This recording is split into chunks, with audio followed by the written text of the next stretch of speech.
Good morning student, this is Rashid Hussain from electrical department. Student, आज जो है हम लोग यूटिलाइजेशन ऑफ इलेक्ट्रिकल एनर्जी जो कि फाइनल ईयर 6 सेमेस्टर का सब्जेक्ट है, आज इसमें हम लोग जो है इलेक्ट्रिक ट्रैक्शन को चैप्टर के बारे में पढ़ने वाले हैं, जो कि एग्ज़ाम में एक महत्वपूर्ण चैप्टर है और इसमें से तकरीबन जो है 10 मार्क्स के जो है कवरअप होते हैं क्वेश्चन, और इसको आज हम लोग जो है अच्छे तरीके से पढ़ेंगे भी। और स्टूडेंट जो है आज जो हम लोग जिस तरीके से टॉपिक क्रिएट करके पढ़ने वाले हैं, ये टॉपिक जो है हमारे आगे कॉम्पिटिटिव एग्ज़ाम जो कि मल्टीपल चॉइस क्वेश्चन में आते हैं उसको भी हम लोग देखने वाले हैं, इसी में उसको भी कवर करेंगे। तो स्टूडेंट, ये लेक्चर जो है हमारे लिए इम्पोर्टेंट होने वाला है polytechnic classes as well as हमारे कंपैरेटिव एग्ज़ाम के लिए दोनों। तो आप लोग जो है इसे हर चीज़ के नोट्स बनाइए और पॉइंट वाइज बिल्कुल आप लोग जो है मिस ना करें इसको, और अच्छे तरीके से देखें ज़रूर, क्योंकि जो है ये आगे हमें बहुत ही काम आने वाला है। तो चलिए जो है वक्त बिना ज़ाया किए हम लोग जो है शुरू करते हैं इलेक्ट्रिक ट्रैक्शन। तो स्टूडेंट, जैसा कि आप लोग जानते हैं कि इलेक्ट्रिक मतलब क्या होता है और ट्रैक्शन से क्या हमें समझ में आ रहा है। तो इलेक्ट्रिक मतलब स्टूडेंट हम लोग यहाँ लिख लेते हैं कि इलेक्ट्रिफिकेशन। इलेक्ट्रिक का मतलब होता है इलेक्ट्रिकल एनर्जी, इलेक्ट्रिकल एनर्जी से यहाँ पे हमारा मतलब हो रहा है। और दूसरा स्टूडेंट हमारा क्या मतलब है, traction.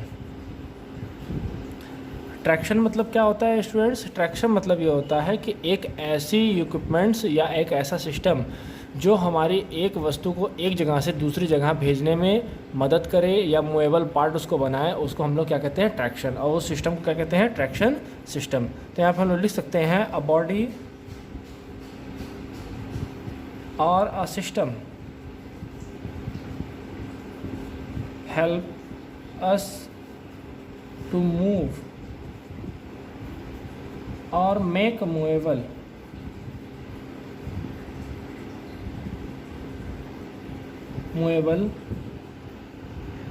from one place to another is known as traction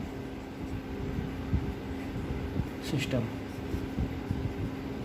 okay student, मतलब हम लोग जो ट्रैक्शन के बारे में पढ़ रहे हैं वो क्या है कि ट्रैक्शन सीधा सीधा ये कहने का मतलब है कि एक ऐसा सिस्टम या एक ऐसी बॉडी जो हमारे किसी भी बॉडी को या किसी भी ऑब्जेक्ट को या हमारे जो हम लोग बना रहे हैं जॉब को, उसको एक जगह से दूसरी जगह पे मूव करने के लिए मदद करे, वो उस बॉडी को हम लोग क्या कहेंगे, ट्रैक्शन सिस्टम कहते हैं। तो अब यहाँ से इलेक्ट्रिक ट्रैक्शन जो कि हमारा चैप्टर का नाम है, तो वो बॉडी किसे एनर्जाइज की जाएगी, इनपुट सप्लाई को क्या होगा, तो वो इलेक्ट्रिकल एनर्जी से होगा। तो एक सपोज दैट हम बात मानते हैं कि एक यहाँ पे हम लोग जो है एक बॉडी रखते हैं, ये क्या है, working body, working body. Student, इस साइड हमें जो है आउटपुट चाहिए और इस साइड से हम इसको हम लोग इनपुट दे रहे हैं।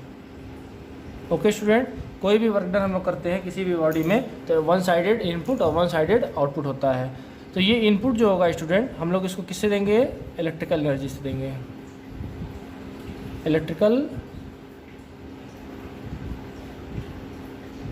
एनर्जी से दिया जा रहा है। और आउटपुट हमें क्या मिल रहा है, मैकेनिकल एनर्जी। ओके स्टूडेंट्स, तो ये जो है हमारा एक सिस्टम बनाया जा रहा है कि इनपुट हमें क्या देना होगा, किसी भी हाल में इलेक्ट्रिकल देना होगा या इलेक्ट्रिकल एनर्जी देंगे हम, और उसको बॉडी को वो जो है गियर सिस्टम से, अपने मोटर सिस्टम से, अपने जनरेटर सिस्टम से और बहुत सारे इक्विपमेंट्स लगा के उसको कन्वर्ट कर इसमें करेगा, मैकेनिकल एनर्जी में करेगा, यानी मैकेनिकल एनर्जी में कन्वर्ट करेगा, which help us to move our body, which help us to move own system from one place to on desired place. Okay student, तो ये जो हमारा जो है सिस्टम, आप लोग इसको बिल्कुल बखूबी अच्छे तरीके से इसको देख लीजिए, क्योंकि ये नाम पे ही डिपेंडेंट है कि ये क्या करने वाले हम लोग हैं। तो इस चीज़ का जो है जल्दी से आप लोग स्क्रीनशॉट ले लें, फिर उसके बाद जो है हम लोग आगे टॉपिक को बढ़ाएं।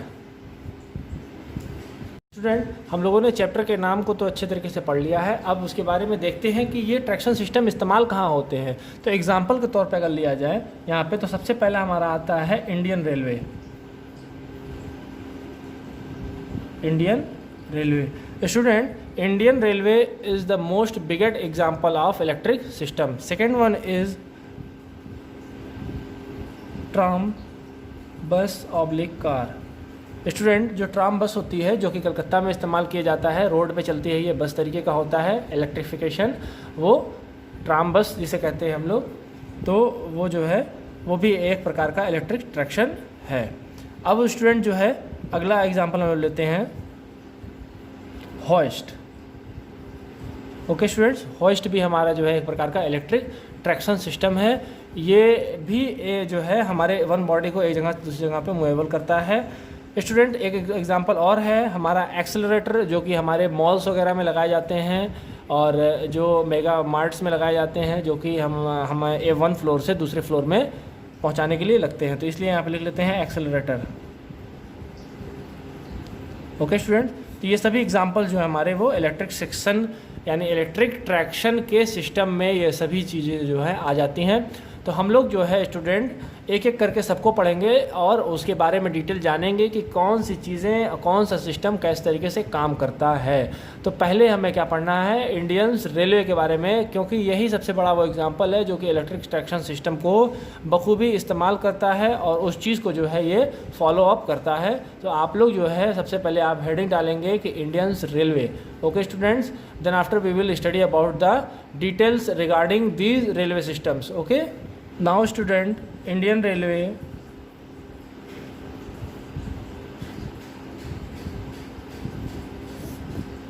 के बारे में हम बात करते हैं। तो कुछ पॉइंट्स हम लोग लिख लेते हैं जो कि हमारे ऑप्शनल क्वेश्चन में आ जाते हैं, और हमें पहले हिस्ट्री जाननी होगी कि इंडियन रेलवे कब स्टार्ट हुआ और कहाँ से कहाँ ये चला, फर्स्ट इंडियन रेलवे किस तरीके से था, वो कितने पार्ट्स में होते हैं। तो चलिए हम लोग जो है कुछ पार्ट्स उसके देख लेते हैं। तो उस पार्ट्स में सबसे पहले हम लोग जो है नाम लिखने वाले हैं कि 1853 में जो है इसको स्टार्ट किया गया है। तो यहाँ पर हम लोग लिखेंगे कि 1853 में स्टार्टेड फर्स्ट इंडियन रेलवे।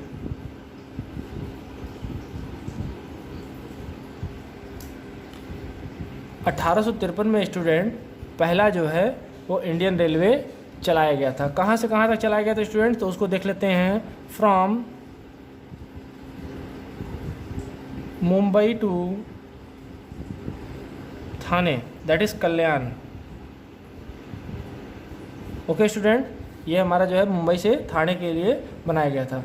अगला पॉइंट स्टूडेंट लिखते हैं कि जब इंडियन रेलवे एक अपनी यूनिट बना लिया कि एक इंडियन रेलवे एक डिपार्टमेंटल ऑथराइज्ड हो गया गवर्नमेंट के थ्रू से, तो यहाँ पे हम लोग उस पॉइंट को भी लिख लेते हैं कि इन 1951 Indian railway establish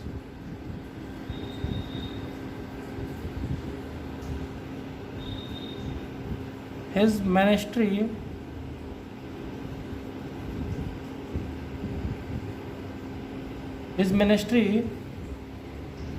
head office.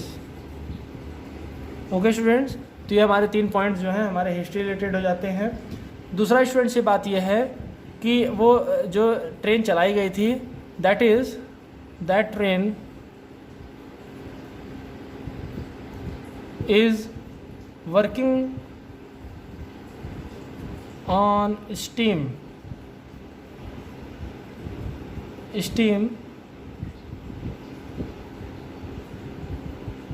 Energy. Okay students, मतलब जो है वो ट्रेन जो चलाई गई थी वो किस पे काम कर रही थी, वो स्टीम एनर्जी पे, स्टीम प्लांट्स पे वो काम कर रही थी।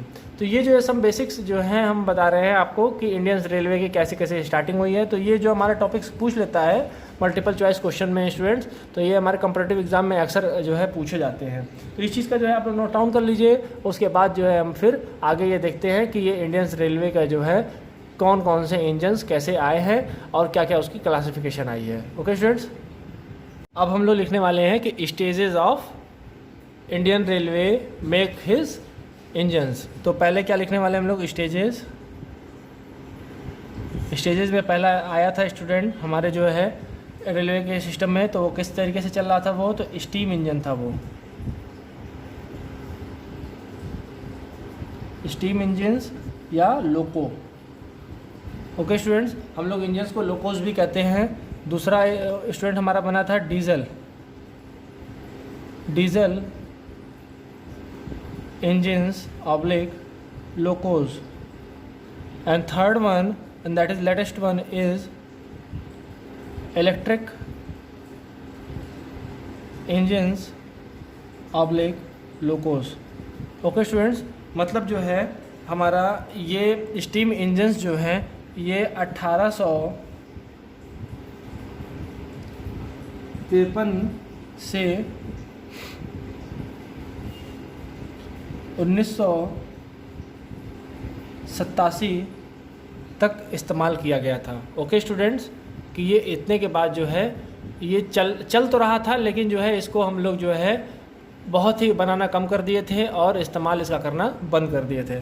उसके बाद स्टूडेंट जो है ये डीजल इंजन जो बनाया गया वो 1951 से हमारा बनना चालू हुआ था और वो टिल चल रहा है, टिल नाउ ये चलाए जाते हैं जो इंजन्स। और ये स्टूडेंट्स जो है हमारा इलेक्ट्रिफिकेशन का काम जो है वो स्टूडेंट्स 1925 से स्टार्ट किया गया था और ये टिल नाउ चल रहा है।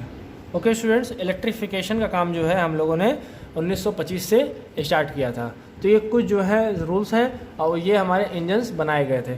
अब स्टूडेंट जो है ये हमें पढ़ना नहीं है, क्योंकि हमें इलेक्ट्रिक ट्रैक्शन के बारे में पढ़ना है, तो ये इलेक्ट्रिक से काम होगा नहीं। डीजल इंजन्स के बारे में पढ़ना है कि डीजल इंजन्स काम कैसे करते थे और वो किस तरीके से बनाए गए थे।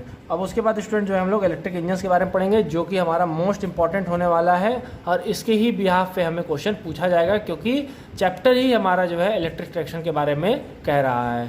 तो जो है इस चीज़ को आप लोग एक हल्का सा नोट डाउन कर लें एक जगह। उसके बाद जो है हम लोग इलेक्ट्रिक जो है इंजन्स के बारे में पढ़ने वाले हैं और उसकी डिटेल्स को देखने वाले हैं। नाउ स्टूडेंट, यहाँ पे हम लोग हेडिंग डाल देते हैं कि electric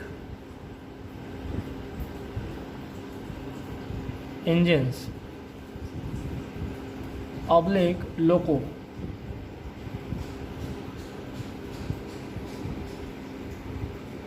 okay student, electric engines या लोको इंजन्स के बारे में बात की जाए अगर, तो इलेक्ट्रिक इंजन्स जो है हम लोग कई तरीके से बनाते हैं। तो उनका क्लासिफिकेशन कैसे होगा, वो किस जो है हमारे सप्लाई पे चलेंगे, एसी चलेंगे या डीसी चलेंगे, तो उनके बारे में हम लोग अब पढ़ने वाले हैं। तो सबसे पहले जो है इसका क्लासिफिकेशन देखते हैं। तो लिखेंगे यहाँ पर पहला पॉइंट जो होगा हमारा वो होगा classification of electric loco on the basis of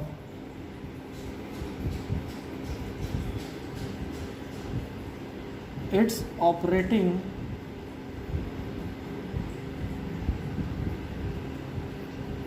electrical supply। Okay students, हम लोग सप्लाई के बेसिस पे जो है इसको क्लासिफाई करेंगे। तो पहला होगा students AC electric engines, and second one is DC electric engine, and the third one is DC oblique AC electric engine। और इसको स्टूडेंट हम लोग जो है मिक्स्ड टाइप इंजन्स भी कहते हैं। ठीक है स्टूडेंट, तो ये हमारा जो है मिक्स टाइप इंजन भी हो जाता है। अब स्टूडेंट जो है हम लोग क्या करते हैं कि जब एसी सप्लाई दे दिया गया तो एसी से वो चलेगा, और डीसी से जब सप्लाई दे देंगे तो डीसी से चलेगा। और एक इंजन ऐसा भी बनाया गया कि जो कि एसी और डीसी दोनों से चलाया जा रहा है। तो जो है यहाँ तक जो है आप लोगों को जो है लिख लेना है। अब उसके बाद जो है अब हम लोग जो है एक एक चीज़ को फिर पढ़ना चालू करेंगे कि एसी इंजन कैसे ऑपरेट करते हैं और ये किस तरीके से चलाया गया और इनका जो है एफिशिएंसी क्या है और किस तरीके से इसको जो है हम लोग बनाएंगे। तो जो है इसको आप लोग नोट डाउन करें। अब हेडिंग जो है आप लोग पहले से पढ़ना चालू करें, इसको हेडिंग डाल दें एसी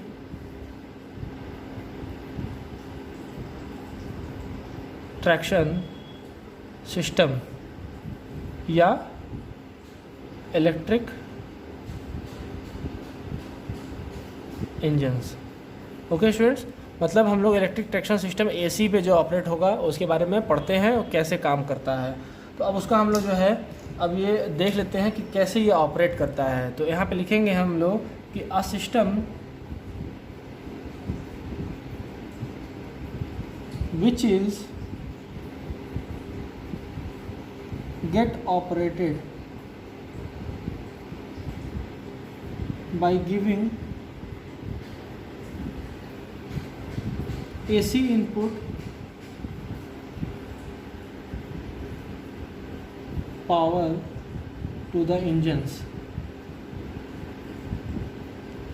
मतलब स्टूडेंट्स कि हमारे पास जो इंजन्स है उसके इनपुट पावर को हम लोग कैसे दे रहे हैं, वो अल्टरनेटिंग करंट दे रहे हैं। ठीक है, तो ये जो है हम लोग जो भी इंजन होगा हमारे पास वो AC नेचर का होगा।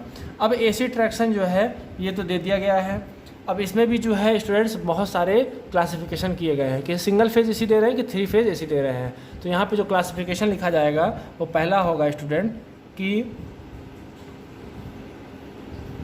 Single phase AC traction. ठीक है students, and the second one is 3 phase AC traction, and the third one is single phase 2 3 phase AC traction, जिसको हम लोग जो है कैंडो सिस्टम भी कहते हैं। ओके स्टूडेंट्स, ये 3 प्रकार के जो है हमारे सिस्टम्स अल्टरनेटिंग टाइप के जो है ट्रैक्शन सिस्टम में बनाए जाते हैं और जो है इनका हम लोग नाम लिख लिए हैं। अब जो है स्टूडेंट्स हम लोग इसको देख लेते हैं कि सिंगल फेज AC सिस्टम्स जो है कितने वोल्टेज पे ऑपरेट करता है। तो पॉइंट नंबर 1 पे हम लोग लिखते हैं कि ऑपरेटिंग वोल्टेज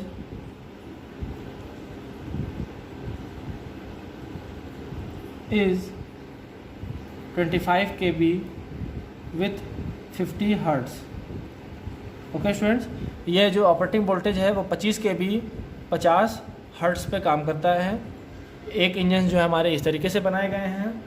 दूसरा स्टूडेंट जो है हमारा ये देखना है कि इसमें जब हम लोग स्टैंडर्ड फ्रीक्वेंसी देते हैं तब ये होता है। अब नॉन स्टैंडर्ड फ्रीक्वेंसी पे हम लोग क्या करते हैं कि यहाँ पे लिखें एक बार operating voltage for non standard frequency is 25 kV 16 volt 2/3 hertz. Okay students, मतलब जो है हम लोग फ्रीक्वेंसी इसको कम करके कितना दे देते हैं 16 होल 2/3 हर्ट्ज।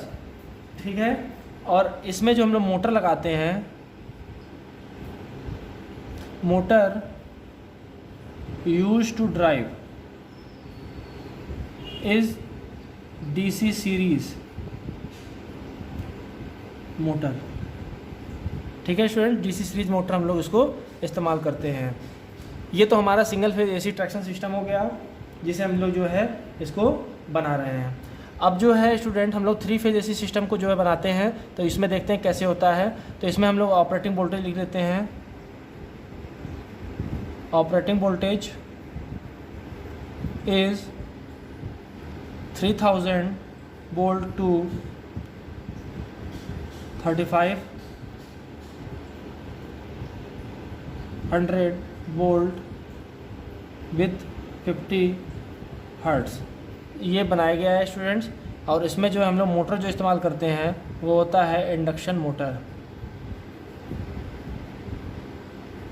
और स्टूडेंट्स ये पूरा सिस्टम जो है वो क्या है, not in use, not in use, मतलब ये जो है अब इसे इस्तेमाल नहीं किया जा रहा है। Single phase two 3 phase traction जो है वो जिसे हम लोग काइंडो सिस्टम भी कह रहे हैं, इसमें क्या करते हैं तो इसका भी ऑपरेटिंग वोल्टेज स्टूडेंट जो है हमारा वो 1600 वोल्ट 50 हर्ट्ज पे दिया जाता है। तो यहाँ पे लिख लेते हैं कि ऑपरेटिंग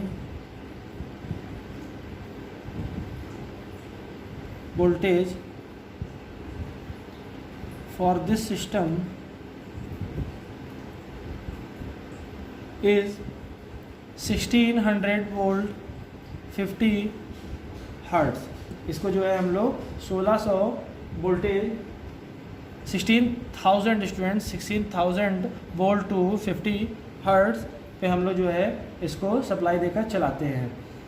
और जो है इसमें मोटर जो इस्तेमाल करते हैं, motor we use is induction motor. ठीक है स्टूडेंट, इंडक्शन मोटर का हम लोग वहाँ पर इस्तेमाल करते हैं। तो ये कुछ जो है वो पॉइंट वाइज हमने जो है आप लोगों को बताया है। ये पॉइंट वाइज आप लोग नोट डाउन कर लें। और एग्ज़ाम में जो है आप लोगों को जो मल्टीपल चॉइस क्वेश्चन के एग्ज़ाम होते हैं, कंपैरेटिव एग्ज़ाम के क्वेश्चन जो होते हैं, वो इस तरीके से पूछ दिया जाएगा कि single phase AC traction system में ऑपरेटिंग वोल्टेज क्या है, तो उसे बताएं। तो वहाँ पर जो है आप लोगों को ऑप्शन देगा 25 kV। हर्ट्ज़ क्या होती है, तो जो है 50 होती है। और ये स्टैंडर्ड जो है किस पे होती है, ये स्टैंडर्ड फ्रिक्वेंसी पे होती है। स्टैंडर्ड फ्रिक्वेंसी पे ये मानक है। और नॉन स्टैंडर्ड फ्रिक्वेंसी पे स्टूडेंट जो है हम लोग दे देते हैं तो 16 होल 2/3 जो है हर्ट्ज़ हमारी फ्रिक्वेंसी होगी। यहाँ पे मोटर कौन सा इस्तेमाल करते हैं, तो डीसी सीरीज मोटर जो है इस्तेमाल करेंगे, because it have starting torque high as comparison to the other motor. तो स्टूडेंट जो है इस चीज़ को आप लोग नोट डाउन कर लें। एंड 3 फेज सिस्टम जो है ट्रैक्शन सिस्टम्स आर नाउ अडेज not using in all over the world. ये हमारे जो है सिस्टम में कहीं इस्तेमाल नहीं किए जा रहे हैं, अब इसे ख़त्म कर दिया गया है। और उसके बाद जो है single phase system to 3 phase system जो ट्रैक्शन सिस्टम जिसे हम लोग काइंडो सिस्टम भी कहते हैं, इसकी ऑपरेटिंग वोल्टेज 16,000 वोल्ट यानी 16,000 volt and operating frequency is 50 hertz. Motor जो इस्तेमाल किया जा रहा है वो इंडक्शन मोटर इस्तेमाल किया जाएगा, क्योंकि ये एसी ऑपरेटिंग सिस्टम में वो भी जो है 3 फेज का सिस्टम बनाया जा रहा है। इस चीज़ का आप लोग जो है स्क्रीनशॉट ले लें, जिससे कि फिर हम लोग जो है आगे और इसके बारे में पढ़ सके कि आगे कितने प्रकार की जो है इंजन्स बनाई जा रही हैं एसी सिस्टम में।